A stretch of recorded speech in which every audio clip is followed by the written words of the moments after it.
Muy buenos días para todos, apreciados participantes de este ciclo de webinarios que dimos en llamar la educación emocional en la práctica docente. Sean todos bienvenidos a esta tercera sesión. Tenemos la grata compañía de la doctora Aramí Rojas, quien estará compartiendo con nosotros el día de hoy. Hacemos extensivo el saludo de la directora Norma López de Rolandi, quien encabeza este ciclo de webinarios y esta propuesta para trabajar la educación emocional en nuestras aulas con nuestros estudiantes jóvenes y adolescentes desde la Dirección General del Tercer Ciclo de la Educación Media a través de las unidades pedagógicas de innovación. Antes de dar la palabra a la doctora Aramí, quiero hablarles un poco de ella, comentarles que la doctora Aramí Rojas Ferreira es médico cirujano, especialista en psiquiatría clínica, miembro de la Asociación Americana de Psiquiatría. Tiene una extensa formación académica, entre las que podemos destacar la formación y certificación en terapia de aceptación y compromiso por el Instituto Praxis de la Escuela de Cuidado de la Salud en Miami. Es especialista en psiquiatría clínica por la Universidad Católica Nuestra Señora de la Asunción. También tiene formación en terapia de exposición prolongada por la Universidad de Pensilvania, así también formación en manejo psiquiátrico para trastorno límite de la personalidad y desregulación emocional por la Escuela de Medicina de Harvard. Actualmente está cursando el máster en psiquiatría infanto-juvenil en la Universidad Tecnológica y el máster en psicología con énfasis en enfoques cognitivos conductuales en la Universidad Católica Nuestra Señora de la Asunción. Esta es solo una pequeña parte de su vasta y rica formación que generosamente comparte con nosotros hoy, por lo que le expresamos nuestra sincera gratitud, doctora Aramí, y le damos la más cordial bienvenida a este webinario en el que estaremos hablando de la autonomía emocional. Quien nos estará dirigiendo entonces, la doctora Aramí Rojas Ferreira. Bienvenida, doctora. Este es su auditorio. Le esperamos que sea grata la experiencia y le agradecemos infinitamente por compartir con nosotros. Muchas gracias por la invitación. Bueno, para no irnos mucho, lo primero que quiero conversar un poco con ustedes, porque no estoy muy segura de qué grados realmente son o en qué grados están trabajando como docentes, entonces voy a hacer como una explicación general que es adaptable a los diferentes cursos donde uno va trabajando. Yo también en su momento fui docente, sé lo desafiante que es trabajar en ese área. Bueno, primero y principal, ¿por qué educación emocional, verdad? Antes de entrar en lo que es autonomía emocional, tenemos que entender por qué es importante que nosotros hagamos educación emocional y entendamos lo que es la educación emocional. En el caso de los que enseñan adolescentes, lo peor que les va a pasar es que refunfuñen, que le digan para qué lo aprendemos estos profes, a quién le importa esto. Y en el caso de los más pequeños, cuesta más la parte de hacer la atención, ¿verdad? Que acompañen con la atención. Entonces, ¿por qué necesitamos empezar a trabajar en estas habilidades en las clases? Porque el mundo cada vez es más diverso, cada vez tenemos situaciones ambientales más exigentes. Con situaciones ambientales me refiero a todo lo que nos pasa a nosotros de adultos y que que repercute en los niños a través nuestro. Es importante recordar que los adultos, que nosotros somos responsables de la conducta de los niños. Y al ser responsables de esa conducta es directamente proporcional a lo que nosotros les mostremos, cómo ellos se van a comportar y cómo ellos se van a regular. Es muy difícil para un chico que no vea a su papá o a su mamá regulado que pueda regularse, y a eso hay que sumarle que los niños no tienen la capacidad de regularse solos, ¿sí? Su cerebro no está todavía preparado para eso. Hace 25 años nosotros no teníamos el conocimiento que tenemos ahora sobre lo que son las emociones, lo que son los sentimientos, para qué sirven y cuál es la finalidad de poder crear un vínculo, una conexión con otra persona. Dentro de lo que es la educación emocional, en lo que es docencia, hay 5 competencias que son las más relevantes. Dentro de esas 5 competencias tenemos el conocimiento de uno mismo, el manejo o el gerenciamiento de uno mismo, la capacidad o la conciencia social, las habilidades de relacionamiento interpersonal y la toma responsable de decisiones. Esa parte se hace para cada grupo etario, tiene su forma de trabajar y de explicar, ¿sí? Cuando hablamos de concepto o de conciencia de uno mismo, ¿sí? Hablamos de cómo el niño y el adulto también reconoce sus emociones y cómo esas emociones influencian la conducta. Entonces yo puedo saber dónde está mi límite, cuándo yo me voy a sentir mal, o por lo menos conocerme mejor de una manera para que yo pueda gerenciar mejor cómo yo manejo ciertas situaciones.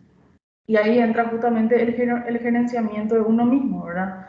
Que es donde yo tengo la posibilidad, a medida que uno va creciendo, se vuelve un poquito más fácil, no por eso quiere decir que sea sencillo, de tener cierto grado de control sobre lo que yo pienso, sobre lo que yo siento y cómo yo actúo.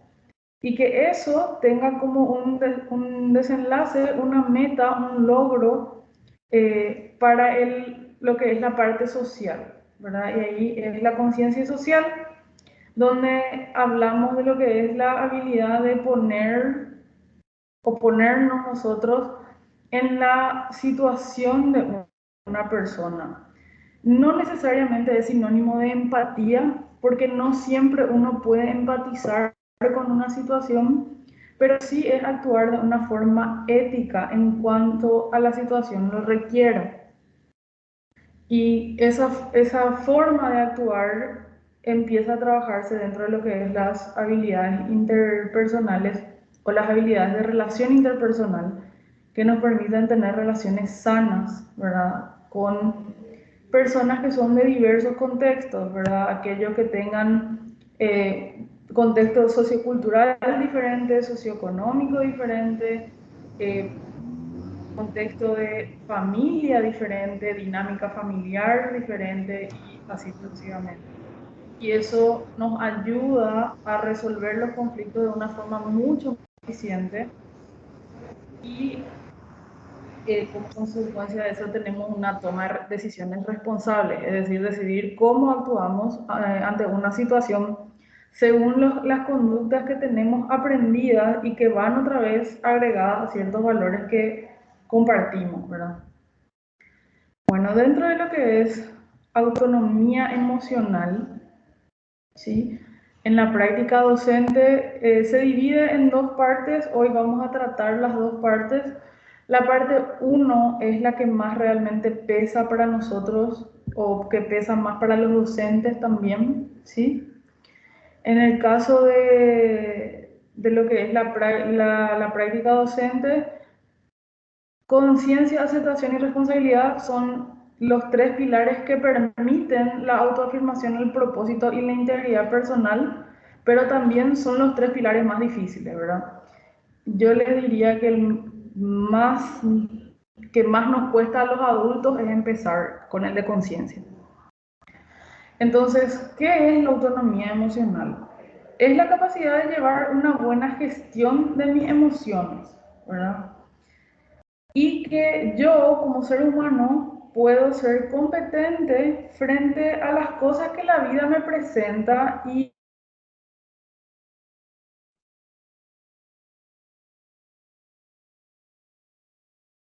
correcto hoy por hoy.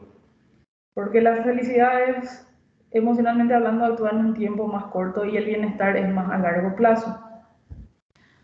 Dentro de lo que es autonomía emocional, nosotros hablamos mucho de autoestima, especialmente en los niños, ¿sí?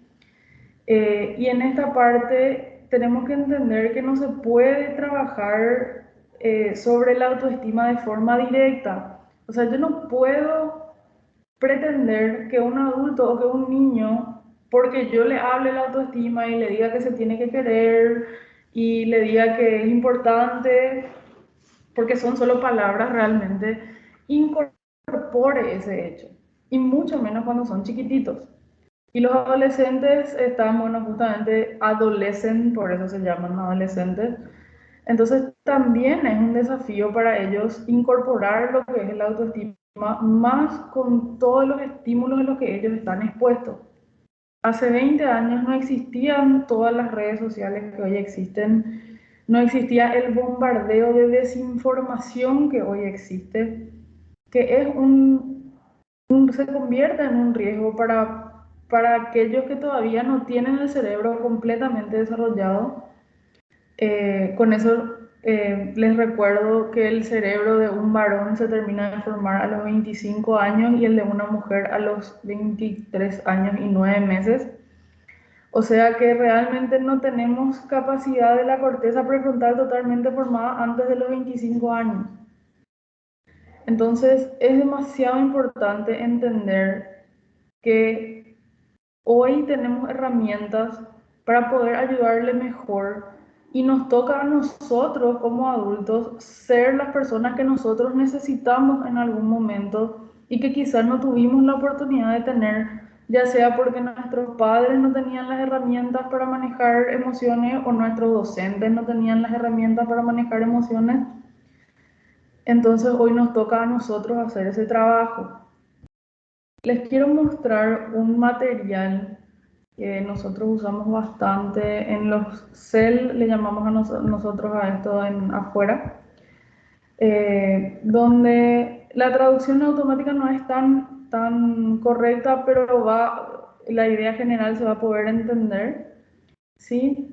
Eh, la idea de ver este video es el concepto que el niño tiene de sí mismo y cómo puede aprender a hablarse a sí mismo.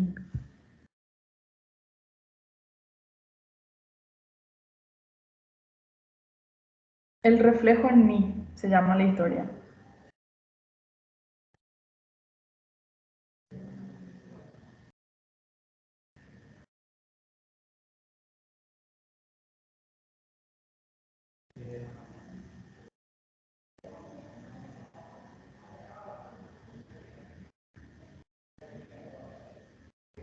Espérame que un ratito porque no comparte audio.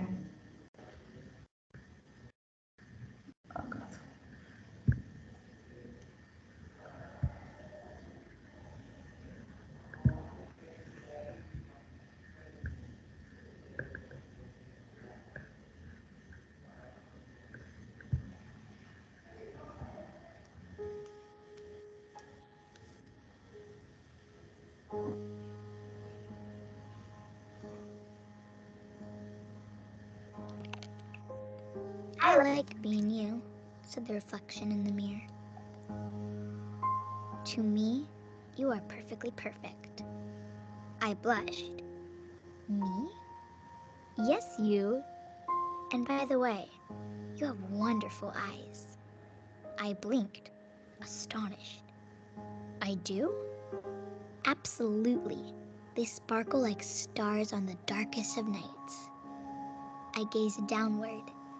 Thank you. Your eyes sparkle too. Sweet of you to say. You have a marvelous voice. I gently whispered. You really think so? Of course.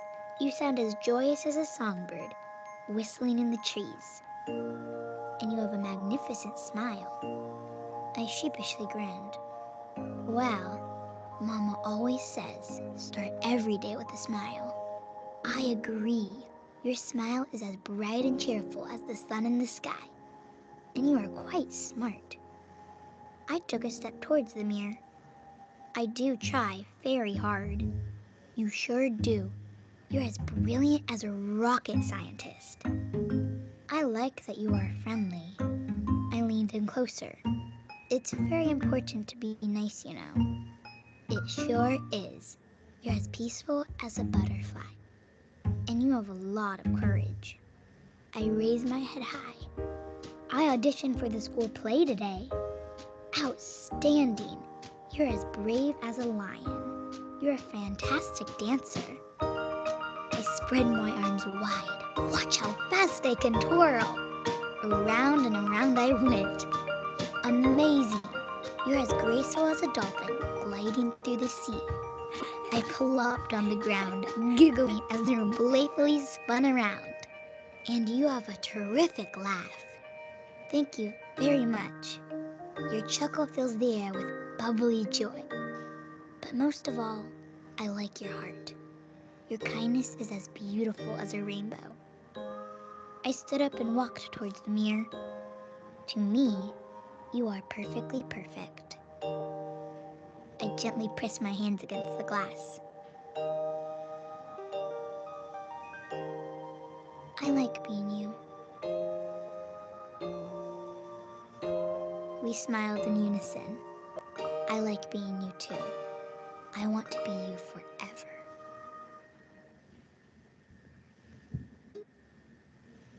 Este video en particular ilustra muy bien los pilares que tienen que ver con la autoestima de un niño y un adolescente.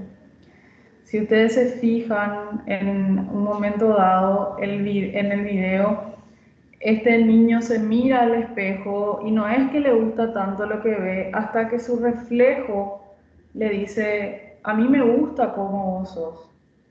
Y le va, obviamente que está hecho como cuento porque es para niños, pero le va diciendo, por ejemplo, sos valiente como un león, te moves como un delfín.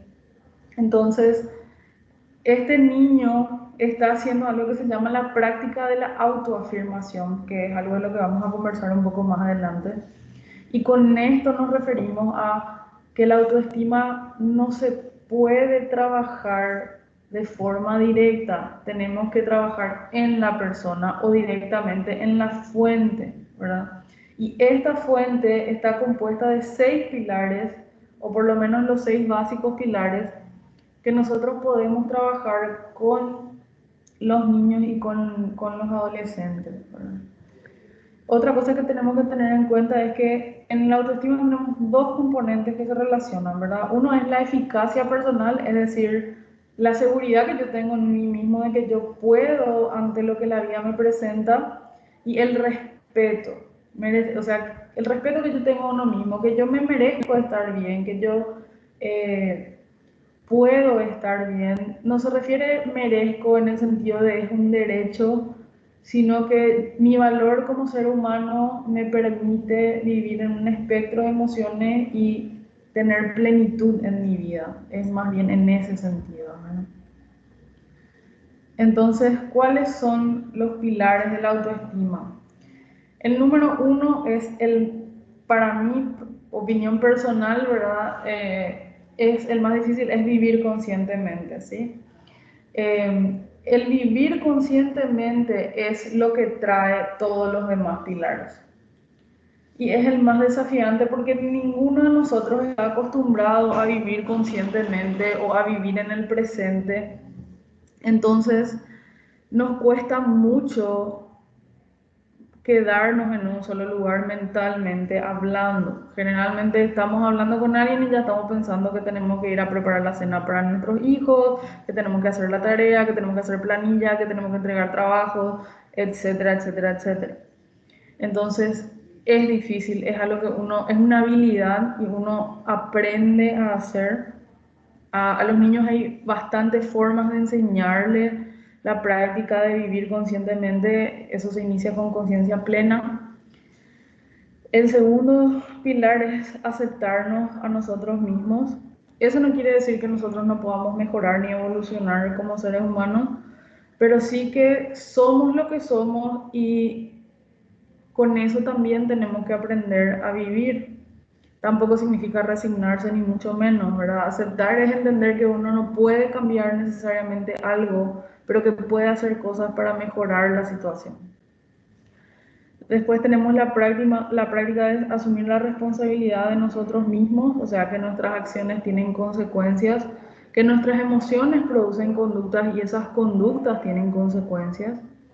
Después tenemos la práctica de la autoafirmación, que realmente viene después de poder practicar un poco lo que es conciencia plena, donde uno tiene la capacidad de decirse a sí mismo, bueno, a mí me cuesta esto o yo tengo dificultad con esto, pero también tengo antecedentes de haber superado situaciones similares y no hay nada que indique lo contrario, poder hacer ese criterio de realidad en ese momento. La práctica de vivir con propósito, ¿sí? Que es lo que todo ser humano busca para tener plenitud con la vida, que lo que haga tenga algún sentido y le invite a que se sienta pleno en su vida, ¿verdad? Y la práctica de la integridad personal, que ya tiene que ver con los valores de cada uno, y eso puede variar. La idea es que dentro de lo que yo tengo como valor pueda respetar quizá algo que no esté en mi lista de valores principales, pero que sí está en la lista de otra persona, ¿verdad?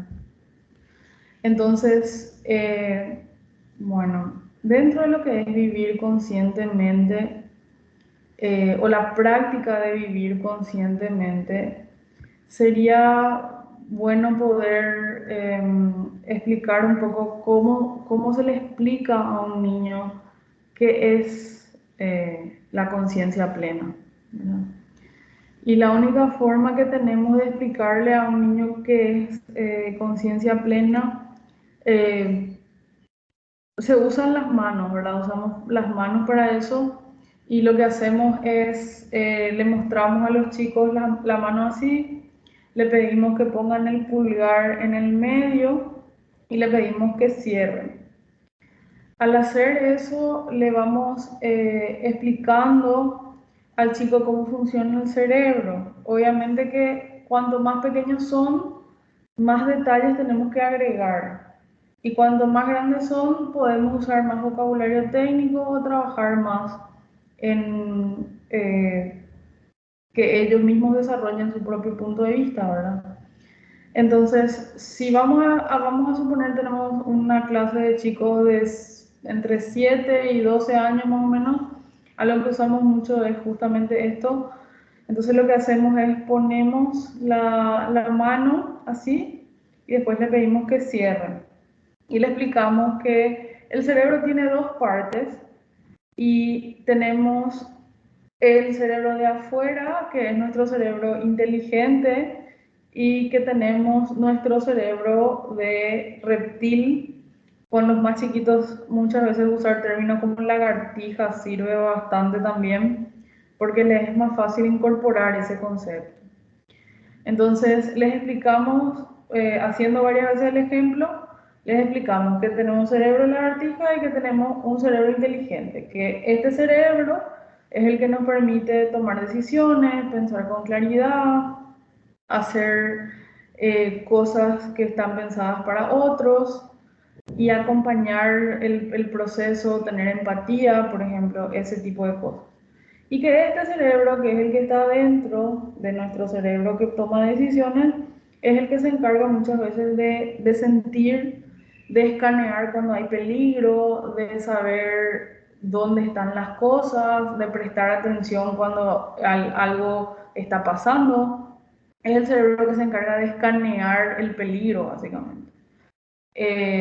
Generalmente cuando tenemos un grupo de niños más pequeños usamos herramientas como ser un peluche de justamente un reptil, o puede ser una lagartija, un camaleón, lo que a su clase les guste más. Y lo que hacemos con eso es le ejemplificamos a los más chiquitos qué significa un cerebro de reptil, ¿verdad? Y una de las cosas que hace, que suele hacer el maestro o la maestra es, bueno, vamos a preguntarle vamos a suponer que tengo un peluche en mi mano o un instrumento que me ayude a dar esa lección. ¿cuánto es 2 más 2? Y vamos a suponer que la lagartija o el camaleón o el animal que yo tenga diga 1000. Lo que hacemos es le preguntamos a los niños, ¿está bien eso? Y la mayoría de los niños dicen, no, 2 más 2 es 4. Entonces, preguntamos otra vez, ¿el cerebro de adentro sabe tomar decisiones, sabe hacer suma y resta o sabe deletrear o escribir el nombre? Y no. Y este de acá afuera sí. Y así vamos trabajando con eso. A medida que los chicos incorporan eso, se les puede pedir justamente que ellos mismos expliquen cómo entienden el cerebro de reptil y el cerebro inteligente. Entonces, una vez que ese concepto entienden mejor, obviamente va a variar según la edad, trabajamos con algo que se llama frascos de la tranquilidad, que se pueden hacer en cualquier clase, en cualquier aula. Y así es como se enseña conciencia plena. Así empieza conciencia plena. Con los más chicos es difícil hacer ejercicios de respiración, por ejemplo. Entonces, tenemos que usar mucha ayuda visual para poder ayudarles a ellos a regular sus emociones. Y si les voy a mostrar más o menos cómo es un frasco de... Sería esto, ¿sí? Como pueden ver, la purpurina va bajando hasta que el agua queda otra vez completamente transparente. La idea de esto es que a medida que la purpurina baje, los niños tengan su tiempo para regular lo que sea que les está pasando. En este caso también se usa para ilustrar qué es lo que pasa cuando una emoción me está ganando. Entonces, volvemos a la explicación de cómo son los dos cerebros y agitamos el frasco y le preguntamos a los niños, cuando yo me siento mal o me siento triste o me siento enojado, lo primero que pasa es se me nubla la mente. Y como el frasco está agitado, se le puede pedir al chico o al grupo con el que se está trabajando, se les pregunta, bueno, ¿qué es lo que pasa? ¿Ustedes pueden ver a través del frasco o no pueden ver a través del frasco? Generalmente respuestan no podemos ver. Entonces les decimos, eso mismo pasa cuando estamos enojados. Nuestro cerebro se nubla y no podemos ver con claridad lo que está pasando. Y una vez que baja toda la purpurina o lo que sea que en ese momento usemos para un frasco de esto, es explicarles cuando la emoción baja, la mente puede pensar otra vez con claridad. Entonces, ese es el inicio de mindfulness en una clase, en lo que sería el principio de enseñar qué es lo que es la conciencia plena y para qué sirve. A veces cuando nosotros empezamos a hablar de conciencia plena, me pasa cuando trabajo con adultos que me dicen, ¿para qué lo que voy a hacer esto? Y algo que a mí me enseñaron en su momento fue que hace, hoy por hoy, 60 años, cuando vos salías a correr, la gente te preguntaba, ¿quién te persigue? Porque correr por deporte, por gusto, por hacer un movimiento que le traiga bienestar al cuerpo, era algo que no se veía necesario ni se consideraba importante para la salud. Entonces, hoy por hoy es demasiado importante que nosotros empecemos a practicar como adultos, porque ya nos toca de adultos, lo que es la conciencia plena para poder transmitir eso a las generaciones que vienen detrás nuestro. La idea de la conciencia plena es vivir conectado con la realidad. No dejarnos llevar justamente por la deriva de todos los días. ¿Qué significa eso? Justamente que estamos con colegas de trabajo, pero ya estamos pensando en todo lo que tenemos que hacer después. Y ese después, en el concepto de la conciencia plena, no es algo real ni tangible. porque el momento va a llegar donde uno sí tenga que ir a la casa, sí tenga que cocinar, sí tenga que organizar sus cosas, pero ahora, en este momento en particular, eso no es necesario. Lo mismo ocurre con los hijos, por ejemplo. Yo estoy con mis hijos o estoy con mi familia y estoy pensando que el lunes tengo que entregar tal cosa, el martes tengo que hacer lo otro, pero en ese momento yo no necesito estar en el lunes, necesito estar con mi familia. Entonces, esa atención plena, esa conciencia plena de entender que los momentos se viven uno a la vez, ayuda también a disminuir el estrés y el cortisol. Dentro de lo que es, este es otro material que explica por qué la conciencia plena es un superpoder, le llamamos nosotros. Y una de las cosas que le enseñamos acá, esto sirve para adultos, niños, adolescentes, se llama la habilidad STOP, ¿verdad? Dentro de Stop, en los niños más chicos lo que hacemos es pedirles que corran primero, ¿verdad? Y una vez que corren, les decimos stop y les hacemos pasar por los pasos del stop. En el caso de los adolescentes y los adultos, uno mismo puede hacer como una mnemotecnia y trabajar esta habilidad. Entonces, lo que hacemos en stop es sostengo, o sea, paro, me quedo quieto, me doy cuenta que ya me estoy acelerando y trato de parar. Tomo aire, eso es un ejercicio de respiración. Hay técnicas que se pueden usar. La O es observo. Dentro de observo nos referimos a qué es lo que estoy sintiendo ahora, qué es lo que estoy pensando ahora. Si algo me preocupa, ok, ¿qué es lo que me preocupa? Y empezar a lidiar con esa emoción. Y después de hacer todo el proceso de stop, ahí recién procedo a continuar con lo que sea que estaba haciendo. La habilidad de stop sirve para cuando nos vamos a pasar de revoluciones especialmente. Puede ser que alguien nos habló mal y queremos contestarle mal. Puede ser que uno de los chicos se peleó con uno de sus compañeros porque le sacó una galletita o porque no quería compartir. Entonces, en esos momentos usamos las habilidades de stop. Dentro de lo que es justamente el mindfulness, se llama en inglés la conciencia plena, lo que hacemos nosotros es trabajar esta parte.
Entonces, la idea de la meditación no se refiere a lo que es justamente el concepto occidental que hay de meditación, que es me tengo que sentar en una pieza en silencio, cantando mantras. Hay miles de formas de meditar Uno puede meditar comiendo, puede meditar cuando hace ejercicio, puede meditar cuando está escribiendo, puede meditar en miles de diferentes situaciones. Meditar es básicamente prestar atención.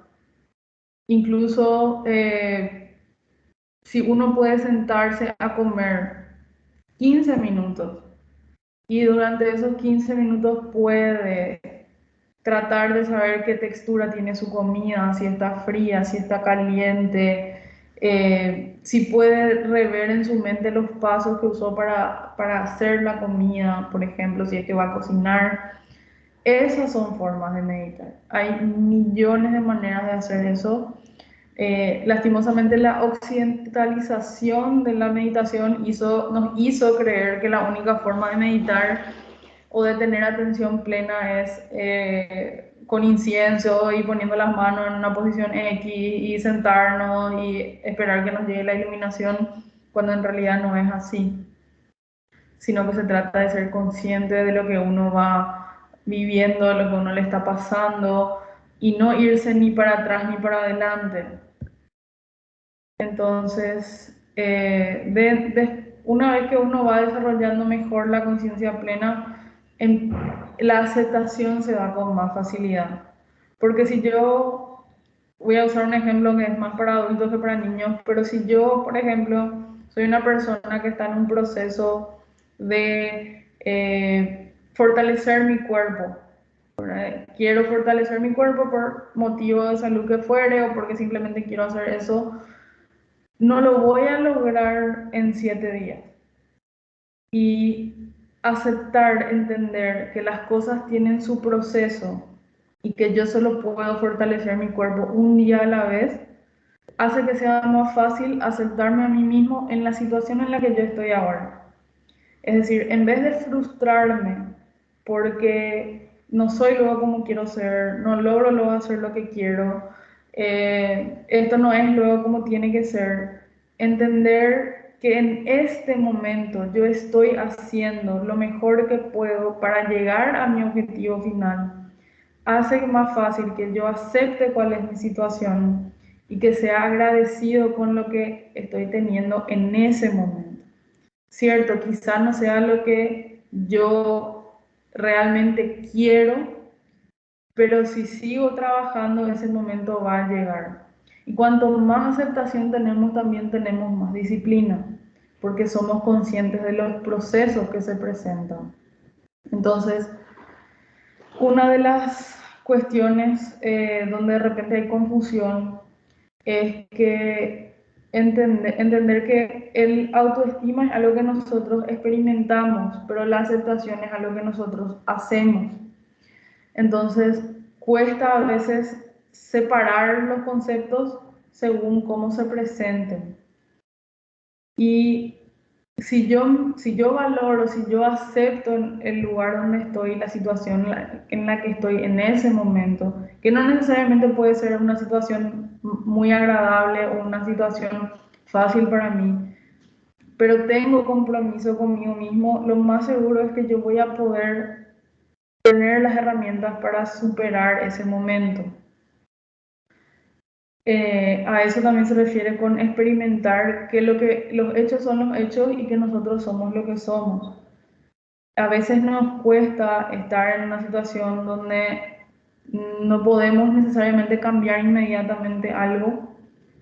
Hay cosas que no vamos luego a poder cambiar, pero que estamos en una situación donde estamos proporcionando lo mejor de nosotros ayuda a facilitar ese proceso. Después, en el caso de los niños, por ejemplo, no negar la realidad, nosotros le llamamos invalidación, ¿sí? Cuando nosotros negamos la realidad a un niño, o incluso si negamos la realidad a una persona, porque eso nos pasa a todos, es inherente al ser humano, lo que ocurre es que en muchísimas ocasiones, no por maldad ni por mala intención, le decimos a la otra persona, tranquilo nomás, o todo va a estar bien. Y si nos vamos a la raíz de eso, si nos vamos a lo que nos dicen las investigaciones de esa conducta, estamos invalidando el sentir de la otra persona porque a nosotros nos produce malestar la situación en la que otra persona está. A veces uno tiene que acompañar en el malestar y no disminuir eso, que es lo que mucho hacemos con los niños. No pasa nada. Y a lo mejor el niño de verdad que se siente mal, o el adolescente de verdad que se siente mal. Con los adolescentes nos pasa peor, porque como adultos no nos damos cuenta y empezamos, mira, niño, es lo que te pasa. Ese es un clásico de muchísimos padres, especialmente. Y quizá para nosotros, con la experiencia de vida que tenemos, con los años que llevamos encima y con las cosas que pasamos, sí sea algo leve o algo pasajero. Pero para esa persona, ese dolor es muy real. Y nosotros tenemos que aprender a respetar el dolor ajeno. No importa si viene de un niño de 7 años, de un adolescente de 14 o de una persona de 90. Entonces, validar, entender que nosotros no le vamos a poder ayudar a otra persona a aceptarse a sí misma si nosotros le negamos que en algún momento las cosas no están bien. Y lo mismo pasa con nosotros. Si nosotros negamos lo que nos sucede, metemos todo en una caja, cerramos y nos mandamos mudar, eventualmente eso nos va a pasar la factura. La gente se quema, el famoso síndrome de burnout, pierde la paciencia muy fácilmente, entra en depresión, cuadros de irritabilidad y un montón de cosas más. Entonces, la idea es empezar aceptación y compasión. ¿Cuál es la diferencia entre compasión y empatía? Que en la empatía yo tengo una mediana capacidad de ponerme en el lugar de otro y entender que cuando pasa algo duele. Por ejemplo, si alguien se cae y golpea la rodilla, yo entiendo que duele porque a mí ya me pasó. Eso es empatía. Pero la compasión es, yo le veo a alguien que se cae, que se lastima la rodilla y le duele, y no solo entiendo que le duele, sino también quiero ayudar. También quiero acompañar ese proceso de, bueno, vamos a lavar la rodilla, vamos a ponerle curita. Eso es compasión. Porque empatía tiene mucha gente, pero compasión no tiene todo el mundo. Entonces tenemos que tener en cuenta que con nosotros, muchas veces nosotros no somos compasivos. No tenemos momentos del día para decir, che, yo estoy pasando por todo esto, estoy sacando, en el caso de los docentes, pero estoy sacando adelante mi clase sin tener ningún recurso. Y eso es digno de compasión, no solo de admiración. Y a veces uno quiere hacer más y está más allá de sus posibilidades. Entonces, ser compasivo con uno mismo en esos momentos también ayuda a aceptarnos a nosotros mismos, porque nos genera menos frustración. Después tenemos, bueno, lo que es asumir la responsabilidad sobre uno mismo, sobre nuestras acciones, ¿verdad? Dentro de lo que es responsabilidad sobre uno mismo, hablamos de tener una sensación de que tenemos control sobre lo que hacemos. Cierto, hay un montón de cosas que no están bajo nuestro control, pero lo que sí está, por lo menos que nosotros le podamos dar sentido. Y entender que todo lo que nosotros hacemos, que todas nuestras conductas tienen una consecuencia. Y eso puede ser para bien como puede ser para mal. Si es para bien, espectacular, bienvenido sea. Y si es para mal, tenemos que corregir. Es la única manera de que como sociedad también podamos avanzar en este sentido. También implica que entender, especialmente para los que son padres, que si yo mismo no puedo conmigo, ¿cómo voy a pretender que mi hijo o mi hija pueda regularse? Si ni siquiera tienen la edad que yo tengo y no tiene el cerebro completamente desarrollado, si yo no me puedo regular, difícilmente mi hijo se pueda regular. Y es muy difícil a veces incorporar esto, porque como venimos de generaciones donde los padres prácticamente omitieron todo lo que es educación emocional y educación social emocional, nos encontramos ante una era nacidos en la era digital, que a la mayoría de nosotros no nos tocó, donde tienen miles de estímulos y por más de que tengamos un montón de información, también tenemos un montón de desinformación.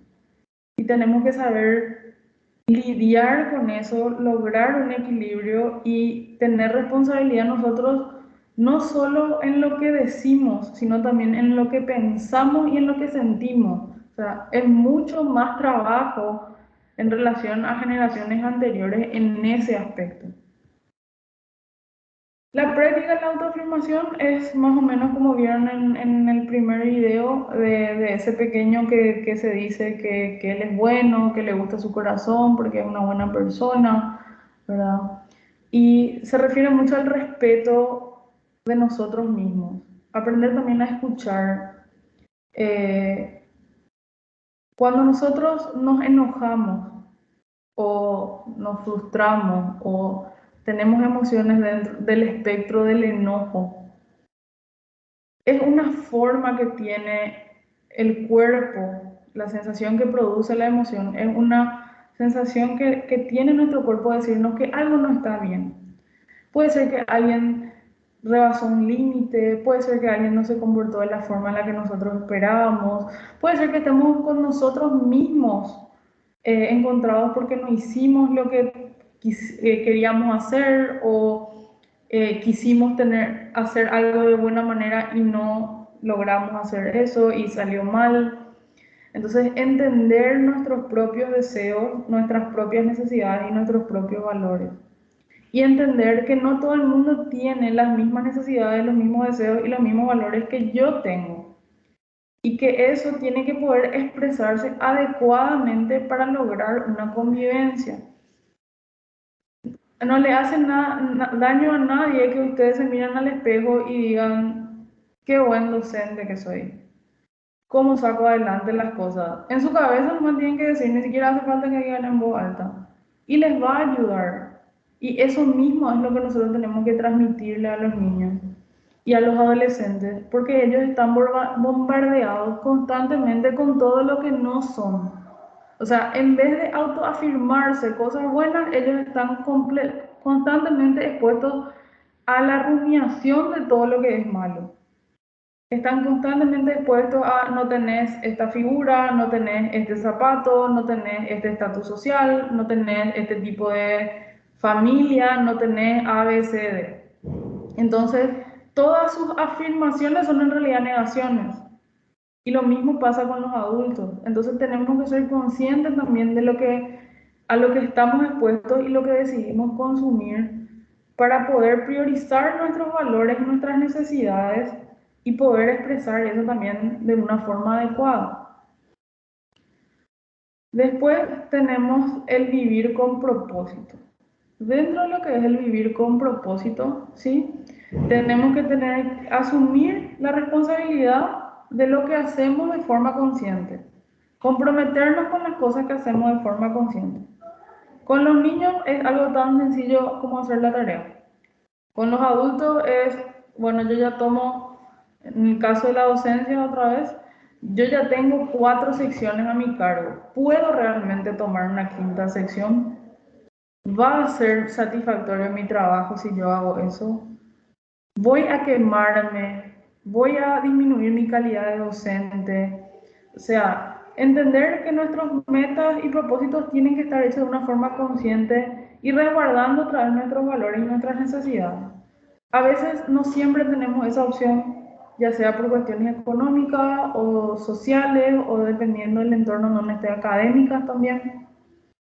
Pero dentro de nuestras posibilidades y en la mayor medida posible, tenemos que formular todo lo que queremos de una forma consciente y con responsabilidad.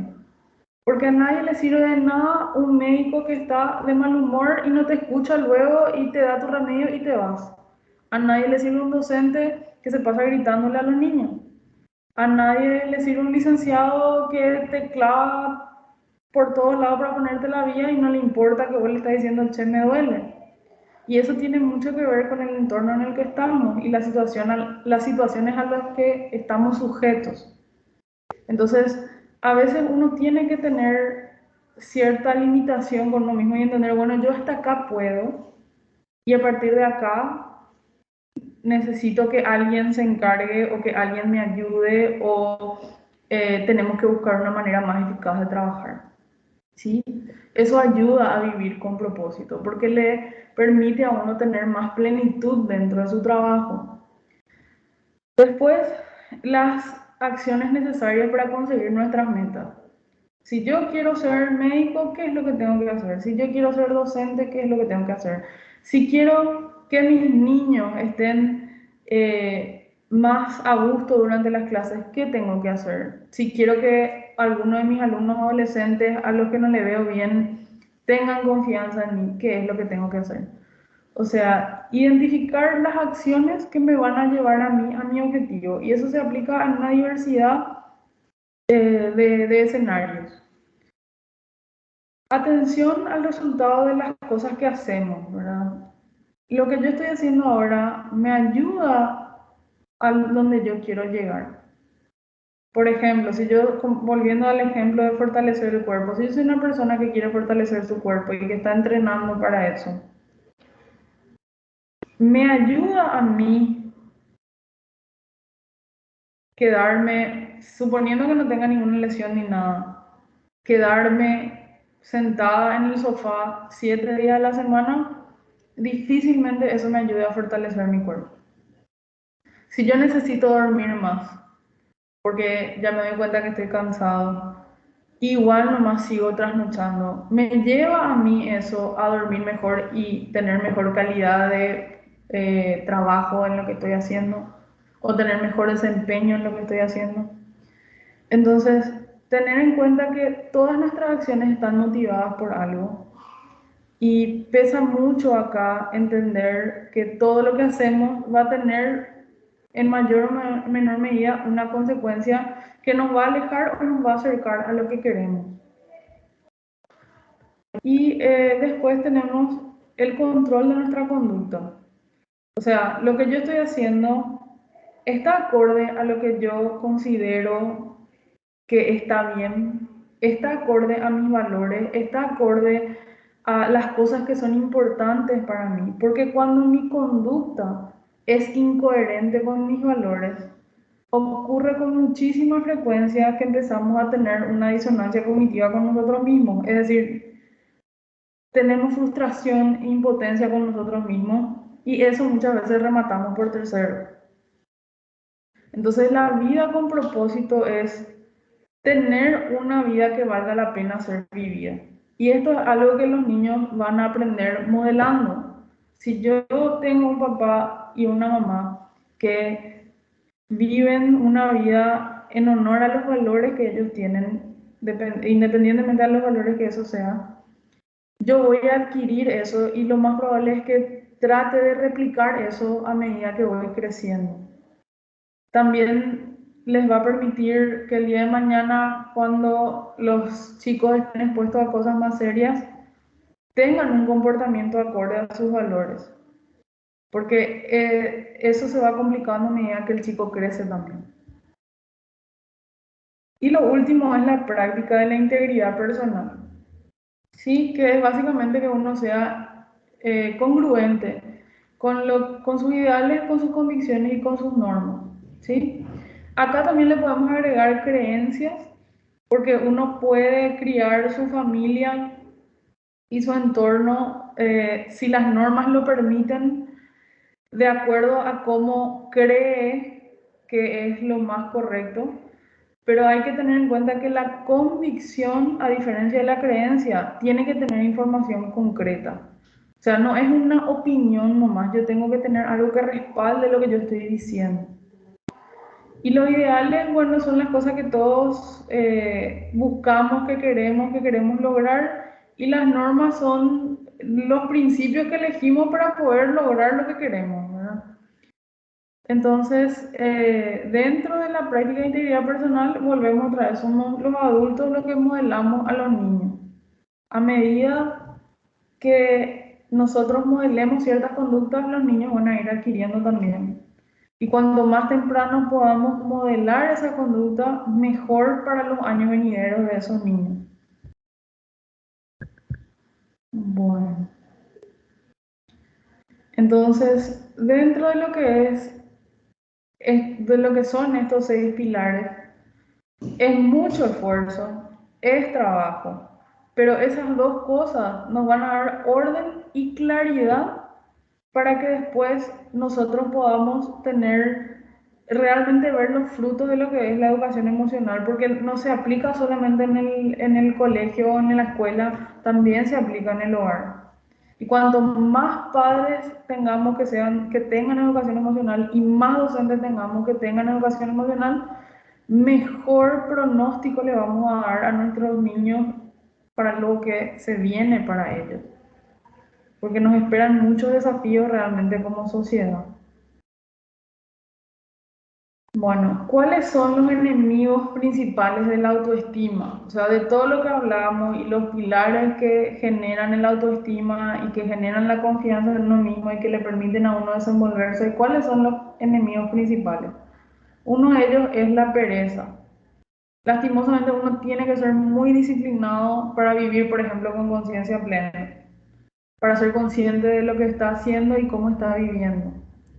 Y después, cuando nos entregamos a veces a no querer tener cierto grado de disciplina, eso también hace que nos sintamos mal con nosotros mismos. Porque la disciplina implica hacer lo que tenemos que hacer, queramos o no queramos hacer en ese momento. Entonces, a veces la pereza puede ser un enemigo de nuestro bienestar.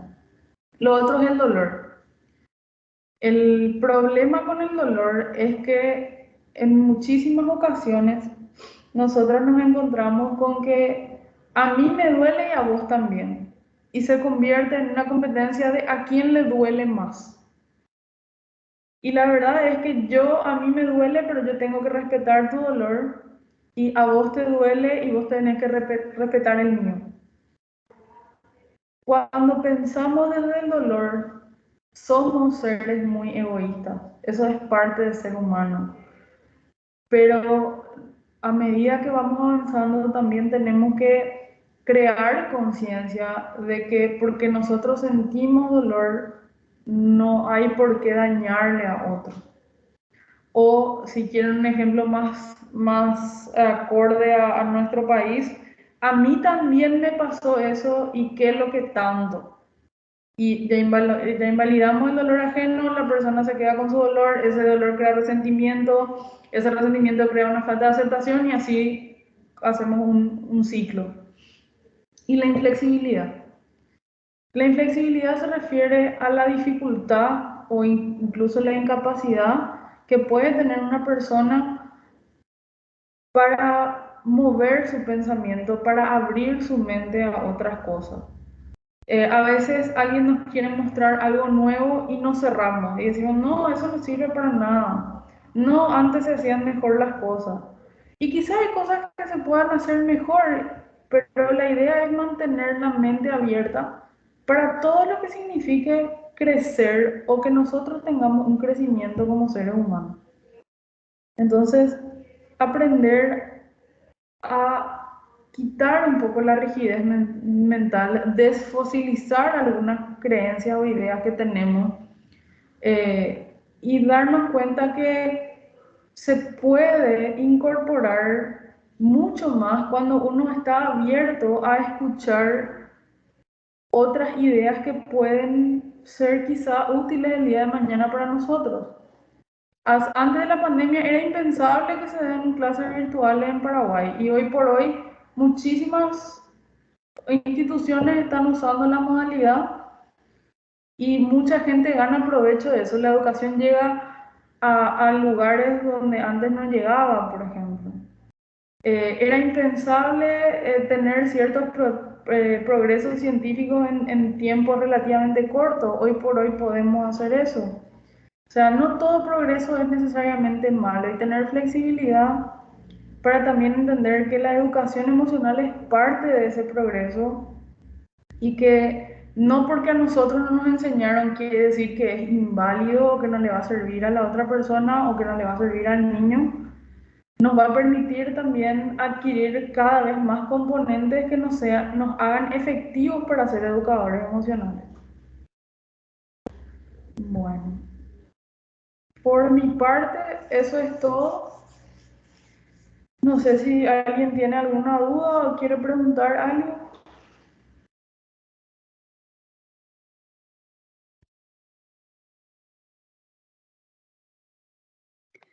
Muchas gracias, doctora Aramí. Realmente es sumamente valioso todo esto que aprendimos con usted, muy enriquecedor y desde todo punto de vista también muy completo y un poquito complejo, pero vamos teniendo mayor noción acerca de lo que es la educación emocional. Le comento que nosotros trabajamos con estudiantes del tercer ciclo y del nivel medio, es decir, estudiantes de entre 12 y 17 años, como usted dijo al principio, perfectamente adaptable, estos conocimientos y también las estrategias que usted estuvo compartiendo con nosotros en esta jornada. Estamos muy felices de poder aprender de usted nociones que realmente parecieran, ahora que tenemos contacto con estos conocimientos, parecieran que son nociones fácilmente comprensibles, pero que no estuvimos teniendo en cuenta tal vez hasta el día de hoy de una manera para trabajar de una manera consciente y sistemática con nuestros estudiantes. Entonces, a partir de hoy, con conciencia, estaremos aplicando estas estrategias en nuestras aulas con nuestros estudiantes. A los participantes, quienes quieran intervenir, entonces ahora realizar alguna consulta a la doctora Aramí, algún tema sobre el que quieran ampliar un poquito en estos minutos que tenemos todavía de webinario, pueden realizar sus consultas, levantar la mano, habilitar el micrófono o realizarlo a través del chat. Así que adelante a todos los participantes que así deseen hacerlo. Mientras tanto, quiero agradecer también la participación de los estudiantes de la Maestría en Salud Pública del Instituto Nacional de la Salud, quienes están participando también de este webinario con nosotros. Así que muchísimas gracias por estar el día de hoy también participando. Y si alguno quiere realizar alguna intervención también, bienvenida será esa intervención.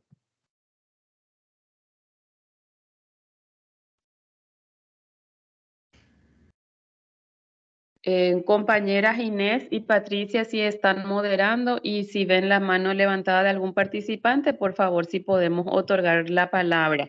Mientras tanto, leo en el chat la profesora Analía Sena de Serafín y dice que es una sesión muy interesante, que agradece la posibilidad de participar de la misma y felicita a la doctora Aramí por su idoneidad para explicarnos sobre el tema.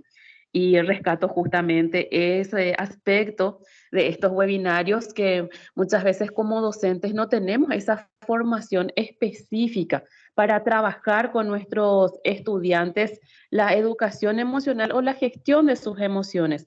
Así que es muy importante y valioso esta generosidad que están teniendo los profesionales que nos acompañan en estos webinarios para hablarles un poquito desde esa experiencia y esa formación profesional que nos permita a nosotros adentrarnos un poquito. Desde incluso, como nos explicaba de forma tan sencilla y clara, este cerebro inteligente que tenemos y el otro cerebro un poquito menos domable, ¿verdad? Para poder trabajar con nuestros estudiantes y ser conscientes de ellos. Así que nos sumamos a las palabras de la profesora Ana Lías para expresarle nuestra gratitud. También sigo leyendo, la profe María Gloria Sena Alonso nos saluda, buenos días. Las palabras de la doctora Aramí me animan a seguir educando a mi hija de 10 años para que tenga una salud emocional, brindarle contención y desarrollar en ella la empatía que es tan necesaria hoy en día. Así que, doctora Aramí, no solamente estamos aquí docentes que trabajamos en aula, también estamos padres, madres, que estamos en contacto siempre con nuestros chicos, niños y adolescentes, y pondremos en práctica todas estos aprendizajes que tenemos. La profesora Ruth Alexandra Ramírez también expresa que es muy interesante y explícito. Agradece especialmente por ella a la doctora Aramí. La profe Mirta Graciela también dice que es una excelente ponencia. La profesora María Gloria nos envía saludos desde Hernandarias. La profesora María Osana Ramírez Verón también nos saluda desde Pilar. Es un desafío, dice la profe María, la educación emocional, y aplaude y valora estos espacios. Así también la profe Cintia Marlene Ayala Ortigosa menciona que es muy pertinente la información compartida y agradece por ello. Quedamos muy cortos en cuanto al agradecimiento y las palabras que podamos expresarle, doctora Aramí, porque es sumamente importante para nosotros como docentes todos estos conocimientos y estos aprendizajes que estamos teniendo a través de ustedes, así que valoramos su tiempo, su generosidad en compartir con nosotros todos sus conocimientos. Creo que ya no hay consultas.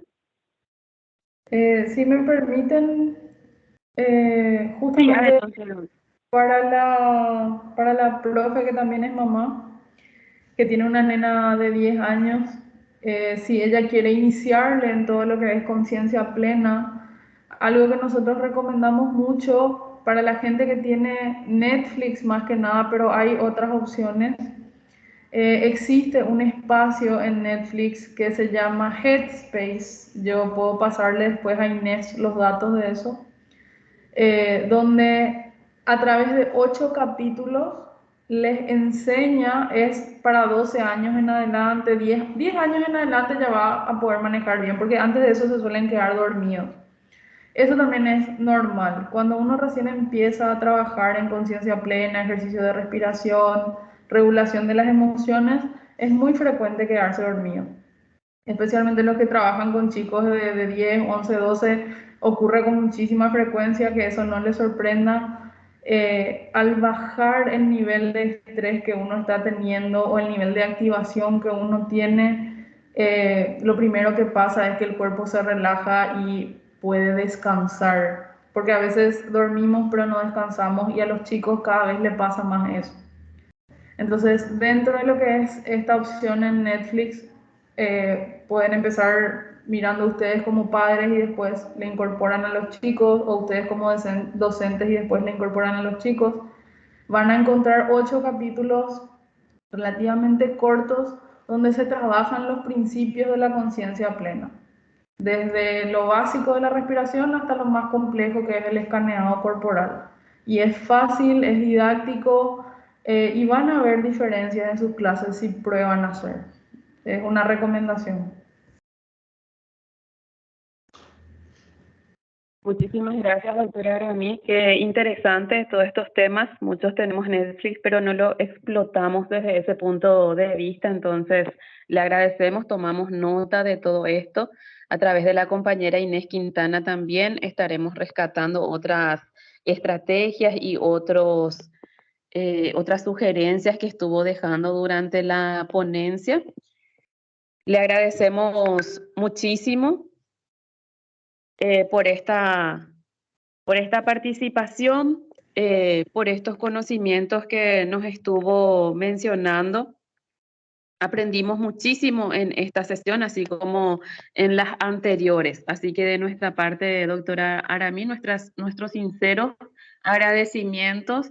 Esperamos contar con usted próximamente también para seguir aprendiendo y profundizando, porque nos damos cuenta que es muy amplio este tema y que es mucho lo que está a nuestro alcance hacer e implementar. Así que muchísimas gracias, doctora Aramí.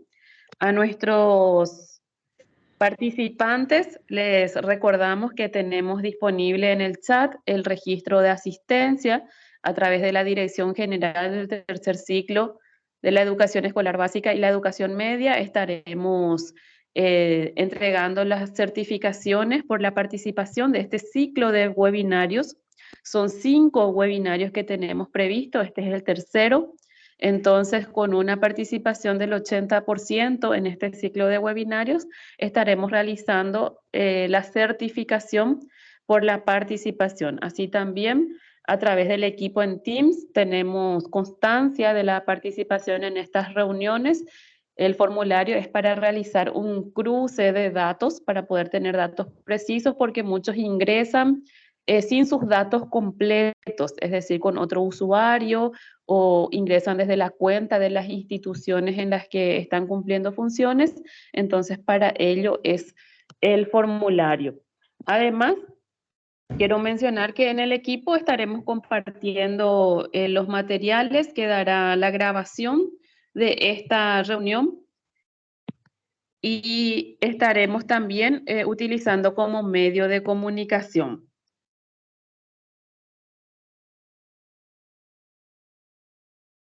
Si no hay ninguna intervención más, agradece la profe María Gloria Sena por esa sugerencia que realizó la doctora Aramí para su niña de 10 años.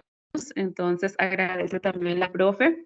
Si no hay ninguna intervención más, reiteramos nuestros agradecimientos a la doctora Aramí, a todos los participantes por compartir con nosotros, y no olviden que estaremos nuevamente el próximo martes profundizando otra vez en estos temas que nos vamos apasionando por la educación emocional. Muchas gracias a todos y nos encontraremos la próxima semana. Hasta luego. Hasta luego, muchas gracias. Hasta luego.